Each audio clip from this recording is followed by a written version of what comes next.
ยมีคำถามทำไมฉันถึงรักเธอได้มากมายก็เธอไม่เคยรู้มาก่อนวันหนึ่งจะมาเจอฉันก็เธอไม่เคยรู้มาก่อนคนรักเธอจริงๆยังมี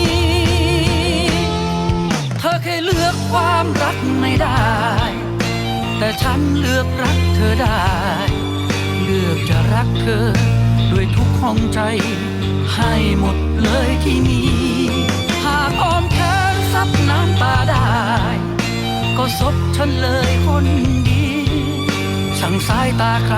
ช่างหัวโลกใบนี้แค่รู้ว่าฉันรักเธอจริงพอ